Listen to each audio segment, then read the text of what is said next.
Good segment of the show for today. The topic is the National Association for the Advancement of Colored People, and we're talking to Alana McLaughlin, who has given us some information in reference to the establishment of slavery in 1619 and ending in 1865, and the outcome, in a real sense, of the 13th, 14th, and the 15th Amendment. And so, Alana, let's pick up where we left off during that first segment, and to have you to give us some information in reference to efforts to end the institution of slavery that ultimately led to the 13th Amendment. Who are some of the individuals and some of the ideas that played an important part with making people want to oppose slavery? Well, some people just thought that slavery was wrong, and I am one of those people. But also some white people thought that slavery was wrong also. So, for example, Martin Luther King, Rosa Parks, Harriet Tubman, Sojourner Truth, they all thought that slavery was not a good thing, but they all tried their hardest to get rid of slavery, some more than others. As Martin Luther King said, he had a dream that one day we would all live in peace and that one day we would all love each other. One day there would be no hatred, there would just be peace on earth. Rosa Parks had that same idea because they all thought that, hey, why can we not be treated equally like the white people? Are they better than us? Because every person in the world is the same in God's eyes. Okay, and so there's a real need and a real sense among all people to end the institution of slavery, and that was done by the 13th Amendment to the Constitution. I think that at one time when we talked about some of these terrorist organizations, one of the groups that you talked about had to do with the birth of the nation. Why don't you give us some information in reference to the birth of the nation and how that fitted into slavery and et cetera?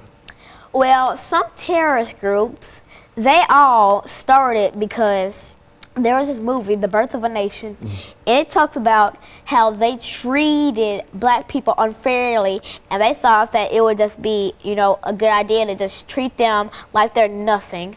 And The Birth of a Nation really started the chaos back because when it kind of simmered down, when that movie came out, everybody just rose up, and we were all, the black people were all, well, that's unfair because we can be treated equally because slavery is abolished. And then on the white side, they were like, you are nothing, you mean nothing to us. So The Birth of a Nation really started chaos in basically Mississippi to everywhere. And so, so what about this? The Birth of a Nation, as I understand it, was a movie. As a matter of fact, it was a movie, and it dealt with a specific organization. So what organization did this Birth of a Nation deal with?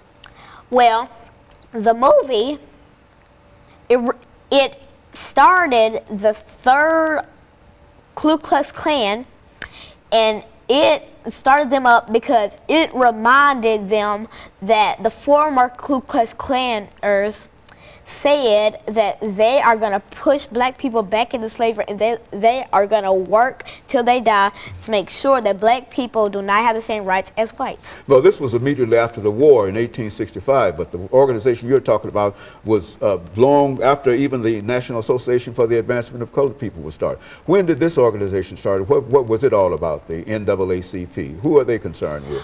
Well, the NAACP, also known as the National Association for the Advancement of Colored People, started in 1909, and it started out with only 32 people, and they would meet in Maryland, Baltimore, where they would discuss all the issues of black people not having their own rights, and they have to be segregated. And they have to drink over here, or eat over here, or get shoes at this place. And they weren't treated like the white people were treated, because back then white people were like mad. They were given all the best things.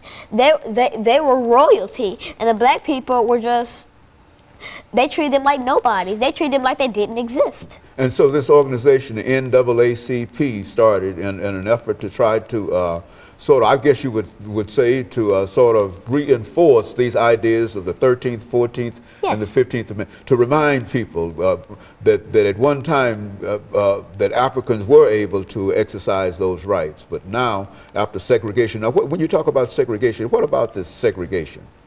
Well, segregation, it really means that the white and black people can't join together and be one.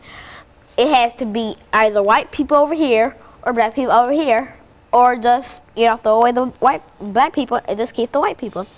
They thought that since the black people originated from slavery, they shouldn't have the 13th, 14th, and 15th Amendments. They didn't want to give them the right to vote. They didn't want them to be citizens. They didn't want to give them freedom. They wanted to push them back into slavery like it was when it was abolished. And so in a real sense, this organization is really concerned about those, what you call civil rights amendments, the 13th, 14th, and the 15th Amendment. Do you think that many people in your class or in your age are aware of the 13th, 14th, and the 15th Amendment to the Constitution? No, they're not. More youth and more of the teenagers or growing people up, they need to learn that their heritage came from slavery. Every black person in this world needs to learn about their heritage, because their heritage was struggle, fighting for their lives, and fighting for their 13th, 14th, and 15th Amendment. And so it's important that people your age, 9 years old, be familiar with some of the things that happened in the past, so that they might be able to do better today. Is that what you're saying? Do you find any efforts made by other young people your age to do that, to organize and help folks? Well, I started a club to stop bullying, because I fear that bullying really ties in with what the National Association for the Advancement of Colored People, that's what they wanted. They wanted to stop bullying. They wanted to stop the white people from pressuring and fighting with the black people. They wanted to stop white kids from beating and killing the black kids. They wanted to make them one. They just wanted them to combine to make a sea full of colors, to make a world with no hate. And so, so those are some of the ideas that you think that are sort of current among the people of your age group. Do you speak about these kinds of things to other students often at school? Yes, I try to encourage as many people as I can to organize things and to stop all those causes, like to stop drug use, to stop drinking, to stop basically substance abuse, or basically bullying, or suicide, homicide, or murder. Okay, and of course, let us take a short break for this second commercial break, and we'll be back with you following this short commercial break.